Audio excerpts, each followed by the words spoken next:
नमस्कार, good evening. कैसे हैं आप सभी? उम्मीद करता हूं आप सब बहुत अच्छे होंगे, स्वस्थ होंगे और सभी एग्ज़ाम की तैयारी भी बहुत अच्छे से कर रहे होंगे। इससे पहले हमने जो भी क्लास किए हैं, उम्मीद करता हूं आप सबने बहुत अच्छे से उन्हें देखा और समझा होगा।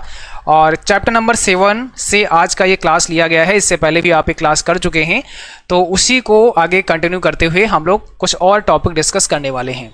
देखिए, यहाँ पर हम समझेंगे कि जब आप किसी को मेल करते हैं तो उसमें आपने एक BCC का और CC का ऑप्शन देखा होगा। ये क्या होता है? तो BCC का मतलब होता है ब्लाइंड कार्बन कॉपी और CC का मतलब होता है कार्बन कॉपी। ईमेल में BCC और CC के विकल्प होते हैं जिनका इस्तेमाल कार्बन कॉपी तथा ब्लाइंड कार्बन कॉपी के लिए होता है। अब ये कार्बन कॉपी और ब्लाइंड कार्बन कॉपी क्या होता है? देखिए, अगर हम BCC की बात करें तो BCC का फुल फॉर्म होता है ब्लाइंड कार्बन कॉपी। जब हम एक से अधिक लोगों को एक साथ मेल भेजना चाहते हैं और ये भी चाहते हैं कि जो मेल भेजा गया है उसकी जानकारी केवल उसी को हो जिसके पास मेल भेजा गया है।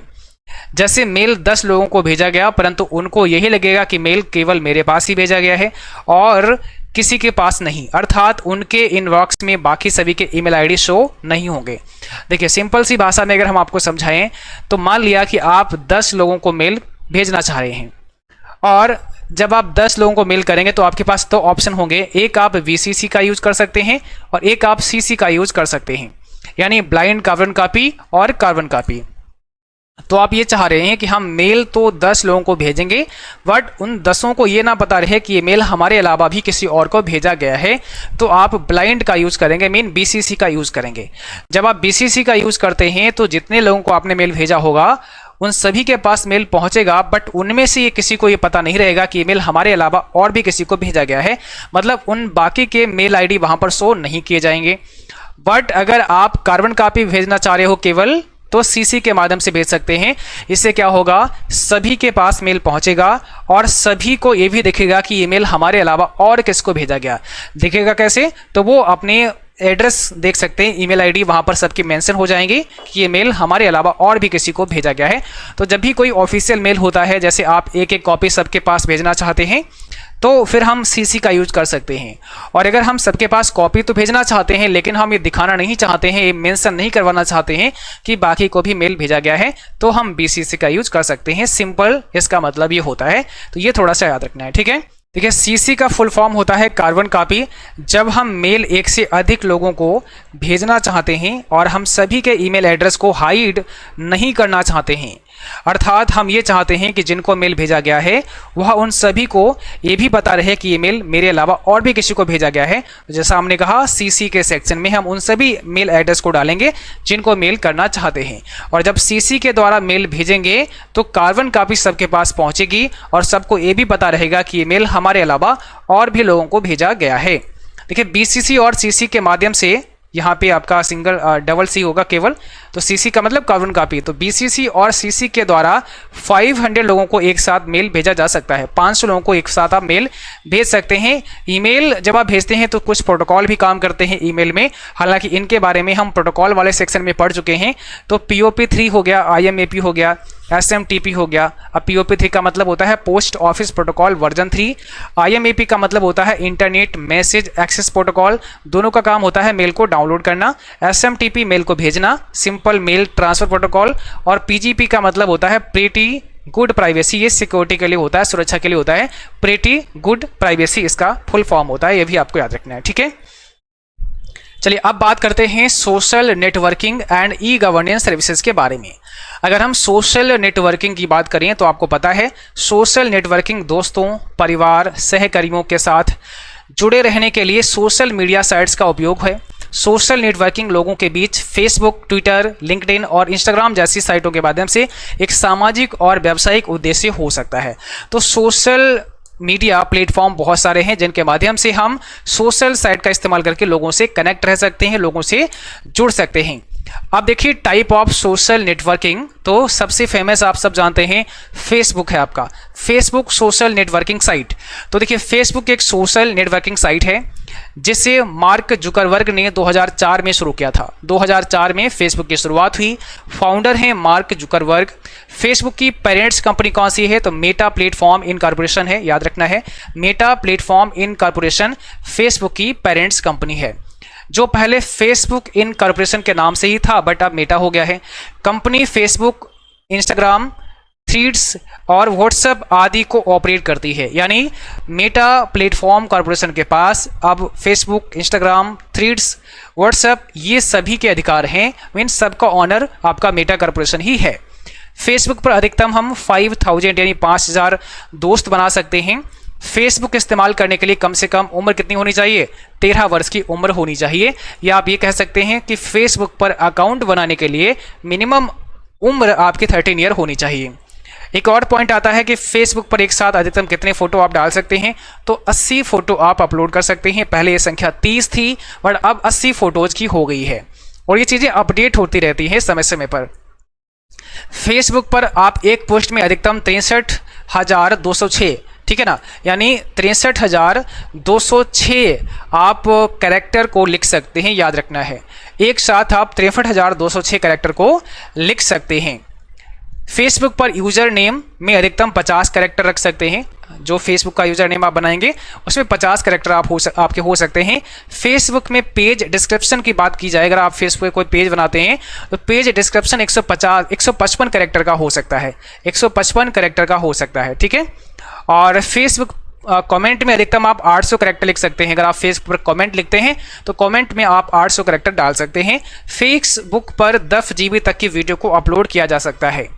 फेसबुक एल्बम में 1000 फोटोज तक अपलोड कर सकते हैं। अगर आप फेसबुक एल्बम का यूज करके फोटोज को अपलोड करते हैं तो आप 1000 फोटोज को अपलोड कर सकते हैं। तथा फेसबुक पर एक साथ 80 फोटोज शेयर कर सकते हैं। पहले ये संख्या 30 थी, अब 80 हो गई है। ऊपर भी हमने लिखा हुआ है, तो पहले 30 अब 80। और फेसबुक को हम वेब पर भी लॉगिन कर सकते हैं, यानी हम वेबसाइट पर जाकर के भी फेसबुक को लॉगिन कर सकते हैं और इसका इस्तेमाल कर सकते हैं, ठीक है। आप समझते हैं ट्विटर। आप सब जानते हैं ट्विटर एक प्रकार का सोशल साइट है और इसे माइक्रो ब्लॉगिंग के नाम से भी जाना जाता है। तो ट्विटर एक माइक्रो ब्लॉगिंग का उदाहरण है जिसे मार्च 2006 में Jack Dorsey, Noah Glass and Biz Stone and Evan Williams ने बनाया था। बट इसमें सबसे पॉपुलर जो नाम है वो जैक डॉर्सी का ही है, याद रखना है। ट्विटर में अब अधिकतम 10,000 कैरेक्टर लिखे जा सकते हैं। जब आप ट्वीट करते हैं तो 10,000 कैरेक्टर लिख सकते हैं। पहले ये संख्या 280 थी बट अब 10,000 हो गई है। ट्विटर को माइक्रो ब्लॉगिंग के नाम से भी जाना जाता है, यानी ट्विटर को माइक्रो ब्लॉगिंग भी कहा जाता है। ट्विटर के लोगों की बात करें तो इसमें पहले लैरी वर्ड नाम का एक पक्षी था, लैरी वर्ड, ठीक है। तो एक लोगो में आपको एक चिड़िया दिखती थी, उसका नाम लैरी वर्ड था, बट अब इसका नाम बदलकर एक्स कर दिया गया है। और अक्टूबर 2022 में अरबपति एलॉन मस्क ने 44 बिलियन अमेरिकी डॉलर में ट्विटर का अधिग्रहण किया, मंच पर निमंत्रण हासिल किया और CEO बन गए हैं। तो अब आपका जो ट्विटर है वो एलन मस्क के हाथ में है। अक्टूबर 2022 में इन्होंने इसको परचेज कर लिया 44 बिलियन अमेरिकी डॉलर में, और इससे हम वेब पर भी एक्सेस कर सकते हैं, लॉगिन कर सकते हैं ट्विटर को। तो देखिए ये ट्विटर का आपका नया लोगो है, आप देख पा रहे हैं। ये ट्विटर आप नया लोगो देख रहे हैं और ये आपका ओल्ड लोगो आपको दिख रहा है जो कि यहाँ पे एक चिड़िया सी दिखती थी आपको, ठीक है। बट अभी एक्स नाम इसका हो गया है ट्विटर का। अब बात करते हैं लिंक्डइन की। तो देखिए लिंक्डइन एक व्यवसाय और रोजगार केंद्रित सोशल मीडिया प्लेटफॉर्म है जो वेबसाइटों और मोबाइल ऐप के माध्यम से काम करता है। तो कई बार ये सवाल भी आपके एग्जाम में आता है कि निम्न में से कौन सा एक ऐसा सोशल प्लेटफॉर्म है जो रोजगार भी उपलब्ध कराता है या जिसके द्वारा रोजगार भी खोजा जा सकता है। तो लिंक्डइन पर हम रोजगार भी खोज सकते हैं। तो एक रोजगार केंद्रित सोशल मीडिया प्लेटफॉर्म है जो वेबसाइटों और मोबाइल ऐप के माध्यम से काम करता है।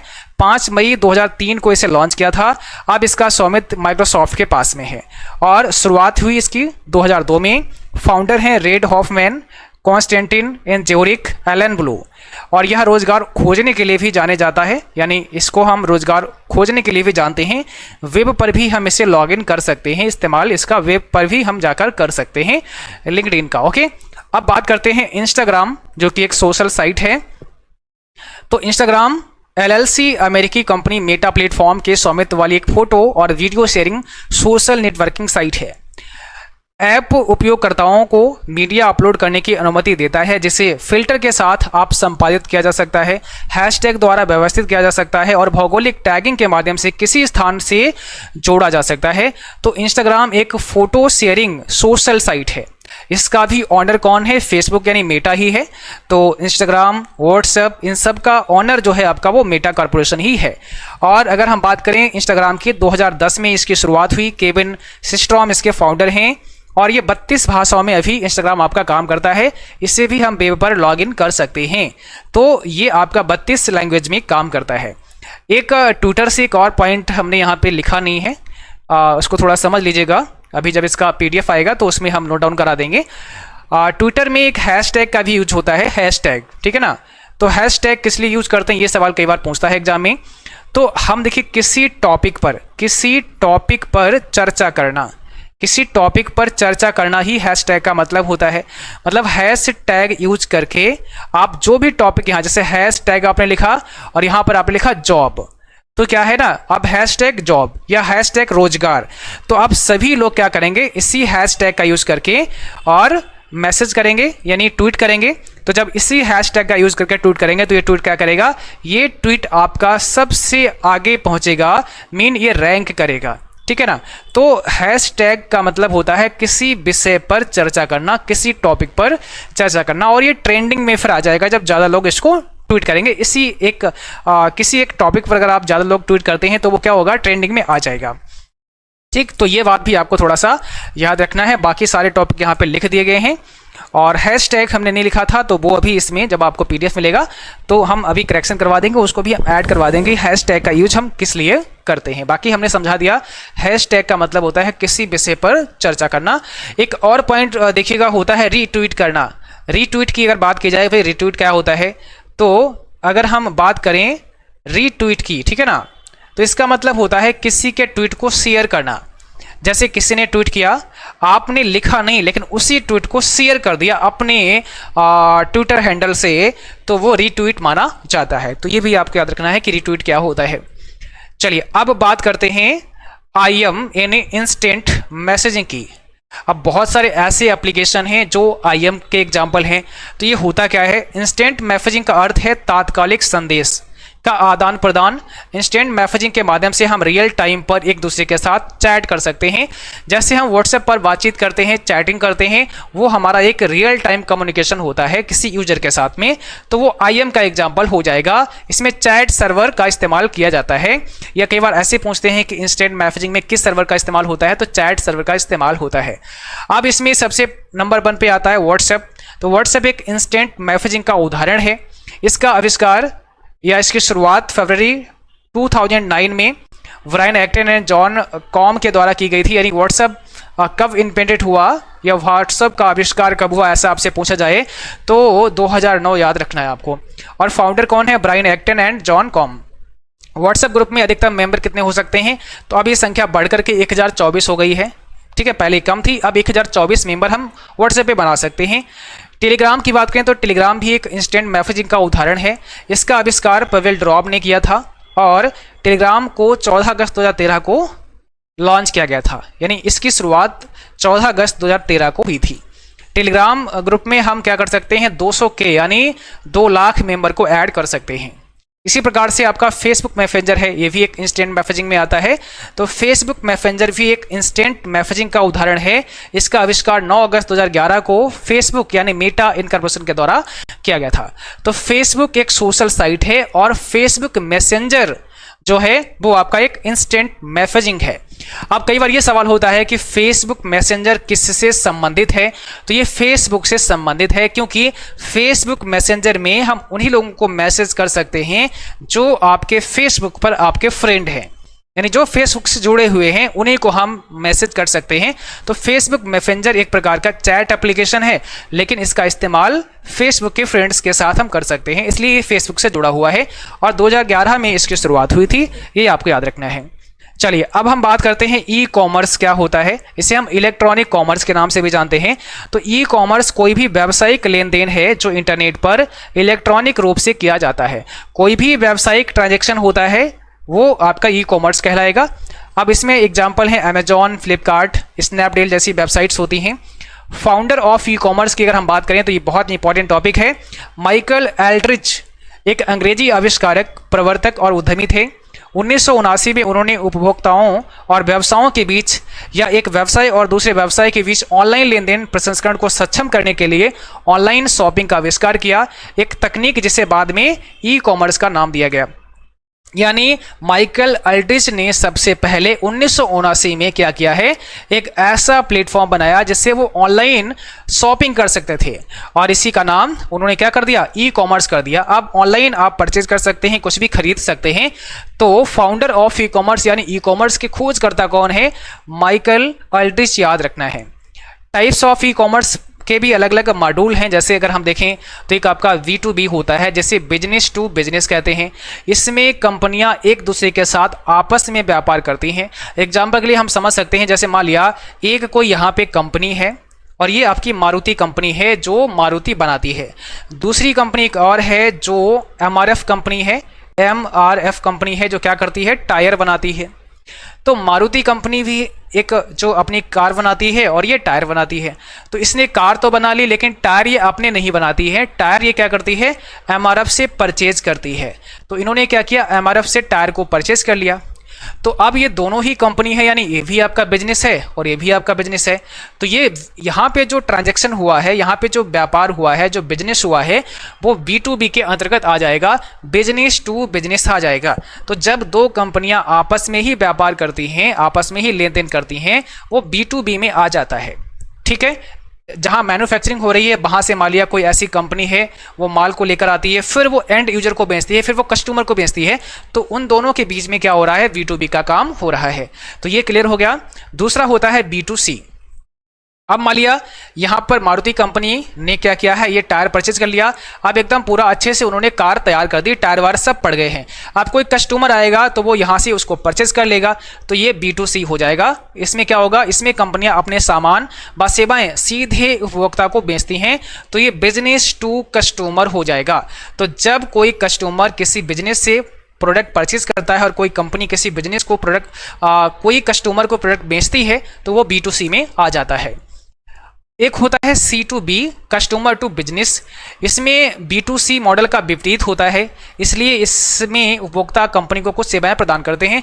इसमें क्या होते हैं, यूजर यानी उपभोक्ता जो कस्टमर्स होते हैं, सॉरी यूजर बोला, जो कस्टमर्स होते हैं वो क्या करते हैं, बिजनेस को कुछ सर्विस प्रोवाइड करते हैं। तो ऐसे बहुत सारे काम होते हैं जो कि कस्टमर के द्वारा किए जाते हैं। जैसे इसको एक एग्जांपल से हम समझ सकते हैं। मान लिया कोई एक कंपनी है और उस कंपनी में कुछ एम्प्लॉय काम कर रहे हैं, ठीक है, वो वहाँ पे जॉब करते हैं। और मान लिया कार की ही एक कंपनी है, वहाँ पे कुछ लोग एम्प्लॉय हैं जो काम कर रहे हैं, बट उसमें कुछ ऐसे पार्ट्स हैं जिनका काम आउट ऑफ फैक्ट्री होता है। मेन वो फैक्ट्री में नहीं होता है, आपने कुछ काम ऐसा करवाया जैसे किसी पे पेंट करना था या फिर और कुछ ऐसे एग्जाम्पल आप ले सकते हैं। तो वो कार्य जो थे कंपनी में हो रहे थे, उन्होंने क्या किया, वो प्रोडक्ट ही लोगों को सप्लाई कर दिया कि ये जाओ, ये प्रोडक्ट आप लेकर जाओ, अपने घर पे जाओ और वहाँ पे आप इस काम को कर सकते हो। वहाँ पे उसको उसकी साफ सफाई करना है या उसके ऊपर पेंट करना है, ये छोटा मोटा काम आप कर सकते हैं और उसके पैसे हम आपको देंगे, मीन कंपनी आपको देगी। तो कंपनी ने क्या किया, कुछ लोगों को कुछ प्रोडक्ट प्रोवाइड कर दिए कि भाई घर पे ले जाओ और आप इनमें जो भी मैंने बताया है पेंट वगैरह काम वो आप कर दीजिएगा, इसके बदले हम कुछ अमाउंट आपको पे कर देंगे। आपने उनको एज ए एम्प्लॉय अपने कंपनी में नहीं रखा है, आपने वो प्रोडक्ट उनको दे दिया है डेली ऐसे काम करने के लिए। तो वो लोग क्या करेंगे, वो सब पेंट वगैरह करके ले आएंगे, आप उनको पैसे दे दोगे। तो अब जो सर्विस कस्टमर ने दी है आपको वो हो जाएगा C2B। तो इसको कहते हैं कस्टमर टू बिजनेस। ठीक है, कस्टमर टू बिजनेस। जो चीज़ें वहाँ कस्टमर ने की हैं, जो कंपनी के प्रोडक्ट थे उस पर उन्होंने पेंट वगैरह किया है, वो वापस से कंपनी में आ गया। अब कंपनी उसको आगे फिर फॉरवर्ड करेगा, मीन आगे अब सेल करने का काम करेगा। तो ये C2B यहाँ पे हो जाता है। इसी प्रकार से अगर C2C की बात करें तो कस्टमर टू कस्टमर हो जाएगा।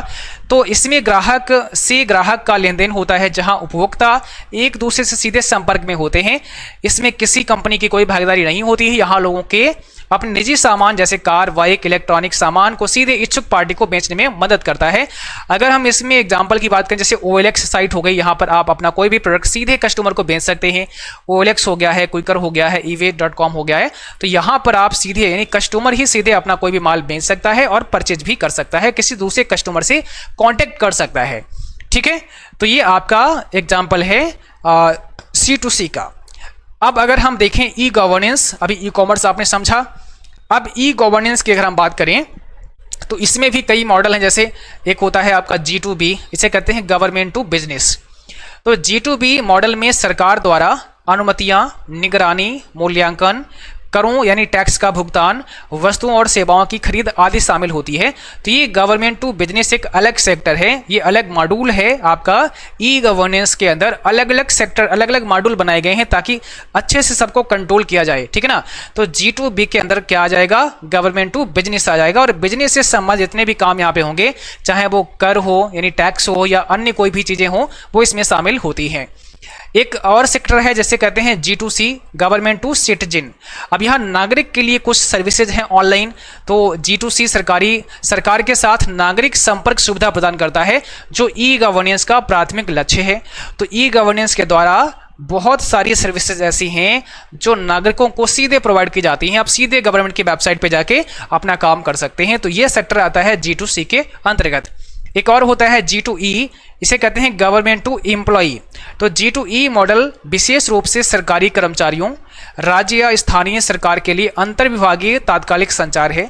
जो सरकारी कर्मचारी हैं उनके लिए जो कम्युनिकेट होता है या उनके जो भी कार्य होते हैं वो G2E के अंतर्गत आते हैं, गवर्नमेंट टू एम्प्लॉई के अंतर्गत आते हैं। एक होता है गवर्नमेंट टू गवर्नमेंट, जिसे G2G कहते हैं। जैसे मान लिया G2G में विभिन्न सरकारी एजेंसियों के बीच आंतरिक इलेक्ट्रॉनिक आदान प्रदान का संचालन करना शामिल होता है, यह किया जाता है। तो गवर्नमेंट में क्या होगा, यानी G2G में क्या होगा, गवर्नमेंट टू गवर्नमेंट में क्या होगा, जो सरकारें हैं वो आपस में कम्युनिकेट करती हैं, आपस में उनका जो भी कार्य रहता है वो G2G के अंतर्गत आ जाता है, ठीक है। तो ये तो आपका ई गवर्नेंस के मॉड्यूल हो गए हैं। इसमें भी 4 मॉडल है, याद रखना है। एक आपका G2B है जिसे गवर्नमेंट टू बिजनेस कहते हैं, दूसरा G2C है जिसे गवर्नमेंट टू सिटीजन कहते हैं, तीसरा G2E है जिसे गवर्नमेंट टू एम्प्लॉय कहते हैं, और चौथा आपका गवर्नमेंट टू गवर्नमेंट होता है। अब देखिए बात करते हैं रेलवे रिजर्वेशन की। रेलवे रिजर्वेशन यानी हम अगर कहीं ट्रेन से जाते हैं तो रिजर्वेशन वगैरह करवा सकते हैं। 1985 में कंप्यूटर से टिकट काटने का पायलट प्रोजेक्ट शुरू किया गया। 1986 में इसे पूरी तरह से लागू भी कर दिया गया और उस साल पहली कंप्यूटरीकृत टिकट यात्री को दी गई। कब? 1986 में। इसकी शुरुआत नई दिल्ली रेलवे स्टेशन से की गई थी। आज भारतीय रेलवे का पैसेंजर रिजर्वेशन सिस्टम दुनिया का सबसे बड़ा पैसेंजर रिजर्वेशन सिस्टम नेटवर्क है। हालांकि अब इसमें भी तेजी से बदलाव आ रहा है और लोग अब ऑनलाइन टिकट बुकिंग की ओर अग्रसर हो रहे हैं। अब अपने घर बैठे ही ऑनलाइन टिकट बुक की जा सकती है इस पोर्टल के माध्यम से। स्टेशन पर खिड़की से कंप्यूटरीकृत टिकट दिए जाने के प्रयोग की सफलता के लगभग 2 दशक बाद भारतीय रेलवे ने आई टिकट की शुरुआत की। पहले आई टिकट की सुविधा शुरू की गई थी IRCTC की वेबसाइट के माध्यम से। 2002 में आई टिकट की बुकिंग को शुरू किया गया था। आई टिकट क्या होता है अभी आगे बात करेंगे। इसमें यात्री वेबसाइट पर टिकट बुक करते हैं, वेबसाइट के थ्रू आपकी टिकट बुक होती है और फिर IRCTC वह टिकट कोरियर के माध्यम से आपके घर भेजता है। यानी टिकट आपने ऑनलाइन बुक कर दी वेबसाइट के थ्रू, अब टिकट जो है आपकी वो आपके घर पर आएगी, बाय कोरियर आपके घर पर भेजी जाएगी। तो ऐसी टिकट को आई टिकट के नाम से जाना गया। ये 2002 में स्टार्ट किया गया था, ठीक है। फिर स्टार्ट हुआ इंटरनेट टिकट, यानी अब हम लोग क्या कर सकते हैं, ऑनलाइन घर बैठे टिकट बुक कर सकते हैं और तुरंत उसकी सॉफ्ट कॉपी हमें मिल जाती है। आप उसे चाहो तो प्रिंट भी करवा सकते हो। हालांकि कुछ ही साल बाद 12 अगस्त 2005 को, 2002 में ये शुरू हुआ आई टिकट, 2005 में ई टिकट शुरू हो गया, इलेक्ट्रॉनिक टिकट शुरू हो गया कि बुकिंग शुरू कर दी गई और हमें आज का रिजर्वेशन सिस्टम प्राप्त हुआ। ई टिकट के साथ भौतिक टिकट होना जरूरी नहीं है। अगर आपने ई टिकट बुक किया है तो ये कंपलसरी बिल्कुल नहीं है कि आपका टिकट आपके पास प्रिंट आउट में होना चाहिए। आप टिकट अपने मोबाइल फोन में रख सकते हो, वही आपका वैलिड होता है, वही आपका मान्य होता है। रेलवे रिजर्वेशन के लिए IRCT रेल कनेक्ट ऐप का इस्तेमाल कर सकते हैं और इसे 2014 में लॉन्च किया गया था। देखो वैसे तो आप इस वेबसाइट पर जाके अपना ई टिकट बना सकते हो, ई टिकट आप बुक कर सकते हो, ठीक है। लेकिन ये आपका 2005 से स्टार्ट है ई टिकट वाला सिस्टम।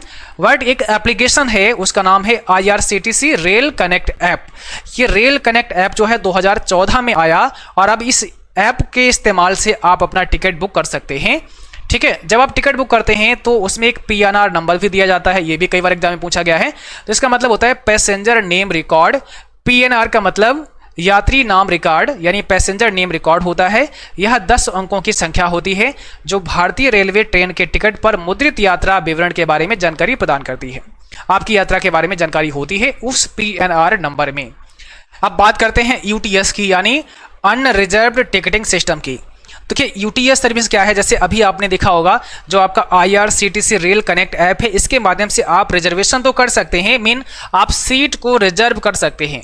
लेकिन आप अगर अनारक्षित टिकट चाहते हैं तो आपको अभी भी लाइन में लगना पड़ता है, स्टेशन में जाना होता है। बट इस ऐप के माध्यम से अब आप अनारक्षित टिकट भी बुक कर सकते हैं, यानी आपको रिजर्वेशन नहीं करना है, केवल टिकट आपको चाहिए तो इस ऐप के थ्रू आपको मिल सकती है।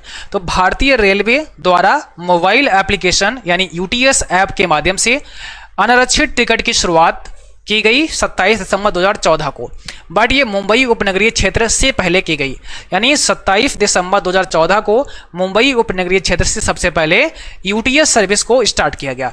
UTS का मतलब अनरिजर्व्ड टिकटिंग सिस्टम। फिर क्या हुआ, 1 नवंबर 2018 से पूरे भारतीय रेलवे में अनारक्षित टिकटों की निर्बाध बुकिंग को सक्षम करने के लिए सभी जोनल रेलवे में सभी गैर उपनगरीय खंडों पर अनारक्षित टिकटों की बुकिंग UTS ऐप का उपयोग करके उपलब्ध कराई गई। यह ऐप एंड्रॉइड और iOS फोन के लिए उपलब्ध है। यानी 1 नवंबर 2018 से हम सभी जगह पर इस सर्विस का लाभ ले सकते हैं। UTS के थ्रू हम टिकट को बुक कर सकते हैं और ये एक अनारक्षित टिकट होती है, मीन इसमें कोई आरक्षण नहीं होता है, कोई आपको सीट नहीं मिलती है, मीन सीट आपकी रिजर्व नहीं होती है ना। अगर आप चाहते हैं अनारक्षित टिकट लेना तो आप इस एप्लीकेशन के थ्रू ले सकते हैं। बाकी अगर आप सीट को बुक करना चाहते हैं तो आप UTS के द्वारा नहीं, फिर आपका IRCTC रेल कनेक्ट ऐप से आप टिकट को बुक कर सकते हैं। अब बात करते हैं उमंग ऐप के बारे में, यानी unified mobile application for new age governance. तो इसकी शुरुआत हुई है 23 नवंबर 2017 को। कई बार एग्जाम में पूछता है कि उमंग ऐप का फुल फॉर्म क्या होता है या उमंग ऐप में N का क्या मतलब होता है। तो क्या unified mobile application for new age, यहाँ N का मतलब होता है न्यू एज, फिर आगे लिखा है गवर्नेंस, ठीक है। और उमंग ऐप को 2017 में लॉन्च किया गया था 23 नवंबर 2017 को। इसमें बहुत सारी सर्विसेज शामिल हैं, जैसे LPG सर्विस हो गई, टैक्स पेमेंट हो गया, पासपोर्ट सेवा, पेंशन, ई पाठशाला, CVSE, क्रॉप इंश्योरेंस है, फार्माशाही धाम है, ड्राइविंग लाइसेंस है, जैसी तमाम सर्विसेज यहाँ पर आपकी शामिल हैं। और ये 23 भाषाओं में आपका काम करता है, यानी 23 भाषाओं को सपोर्ट करता है आपका उमंग एप्लीकेशन, जिसमें आपका हिंदी, इंग्लिश, तमिल, तेलुगु, मलयालम, पंजाबी, बहुत सारी ऐसी भाषाएं हैं। तो 23 लैंग्वेजेस को ये सपोर्ट करता है, ये आपको ध्यान रखना है।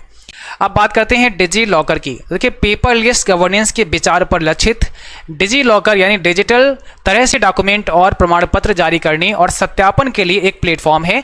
इस सर्विस का लाभ लेने के लिए आधार नंबर आवश्यक है। इसमें आप अपने डॉक्यूमेंट सीधे जारीकर्ता कार्यालय से ऑनलाइन डाउनलोड कर सकते हैं, जैसे high school, intermediate marksheet, gas connection document, driving licence और भी बहुत सारे डॉक्यूमेंट आप सीधे यहाँ पर ऑफिस से डाउनलोड कर सकते हैं। जो डिपार्टमेंट जिस डॉक्यूमेंट के लिए बना है, सीधे वहीं से आपका डॉक्यूमेंट यहाँ पे डाउनलोड हो जाता है। तो डिजी लॉकर जो है भारत सरकार की एक योजना है और ये डिजिटल इंडिया को बढ़ावा देने के लिए योजना बनाई गई है। पेपरलेस गवर्नेंस के विचार पर लक्षित है, मतलब अब इसमें क्या होगा, सारी चीज़ें आपके एप्लीकेशन में रहेंगी जो कि वैलिड होंगी, मान्य होंगी। जैसे मान लीजिए ड्राइविंग लाइसेंस आपके पास है और आपने डिजी लॉकर में रखा है, तो आप उसको दिखा सकते हैं, वो आपका वैलिड माना जाएगा। तो इस सर्विस का जो शुरुआत हुई है 2015 में हुई और इसमें टोटल स्पेस आपको 1 GB का दिया जाता है। फाइल अपलोड करने का जो साइज होता है वो मैक्सिमम 10 MB तक की फाइल को हम अपलोड करवा सकते हैं डिजी लॉकर में। और इस सर्विस का लाभ लेने के लिए आधार कार्ड मैंडेटरी है। ओके, अब बात करते हैं पासपोर्ट सेवा प्रोजेक्ट की। तो भारत सरकार ने 18 मई 2006 को NEGP यानी नेशनल ई गवर्नेंस प्लान को लॉन्च किया। इस मिशन में 31 प्रोजेक्ट मॉडल शामिल थे, जिसमें एक पासपोर्ट सेवा प्रोजेक्ट PSP भी शामिल था। इस प्रोजेक्ट की जिम्मेदारी देश की एक प्रमुख IT कंपनी TCS यानी टाटा कंसल्टेंसी सर्विसेज को प्रदान की गई थी।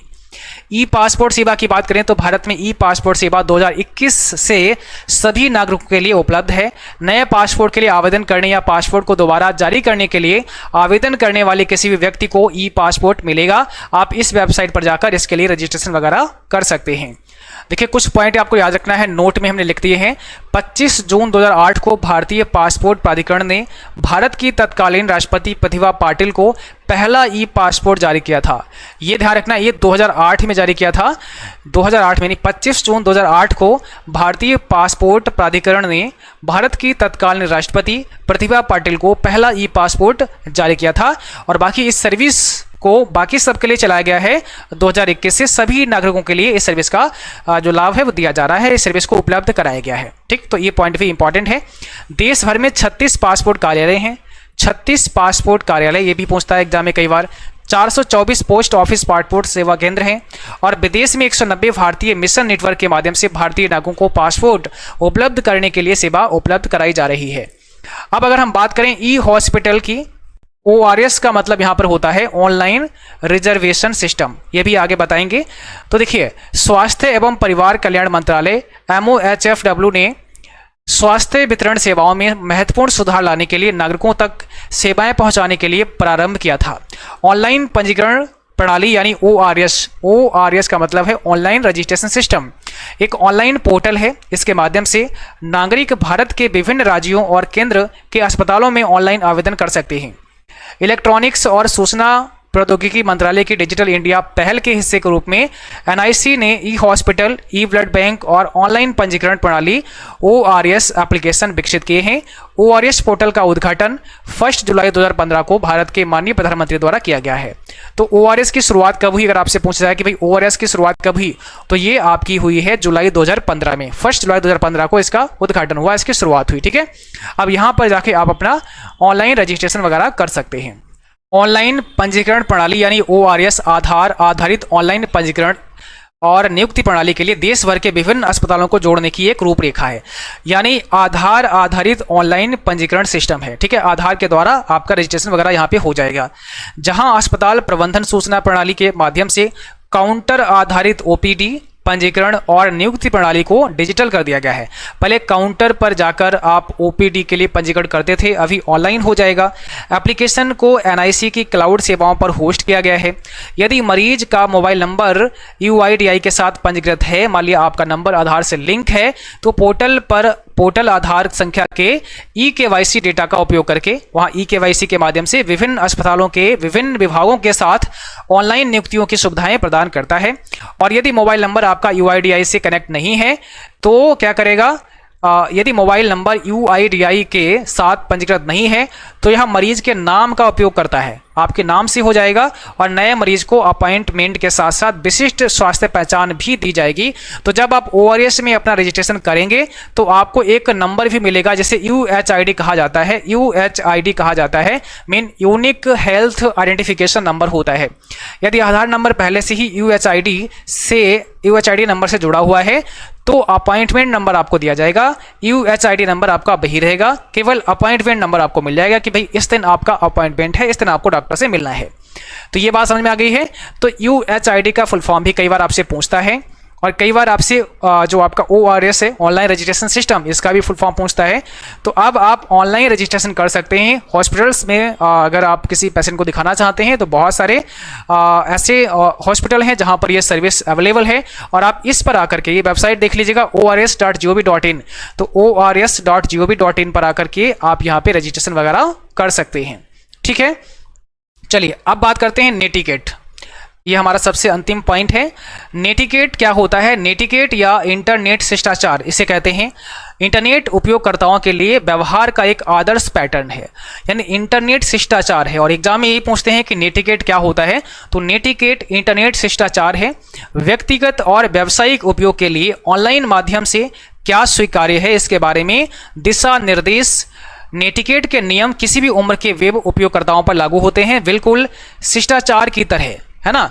तो एक प्रकार का शिष्टाचार होता है नेटिकेट, यानी हमें कभी इंटरनेट पर अभद्र भाषा का यूज नहीं करना है, कुछ ऐसे हमें उल्टे सीधे मैसेज नहीं करने हैं, मीन किसी के लिए कोई भड़काऊ मैसेज नहीं करने। तो ये सारी चीजें नेटिकेट्स के अंतर्गत आती हैं, है ना। तो ये इंटरनेट शिष्टाचार को दर्शाता है आपका नेटिकेट। ओके, तो आज की क्लास में चैप्टर नंबर 7 कंप्लीट हुआ है, कल डिस्कस करेंगे चैप्टर नंबर 8 को। ठीक है, चलिए आज के लिए बस इतना ही, मिलते हैं फिर अगली क्लास में, तब तक के लिए थैंक यू, बाय बाय।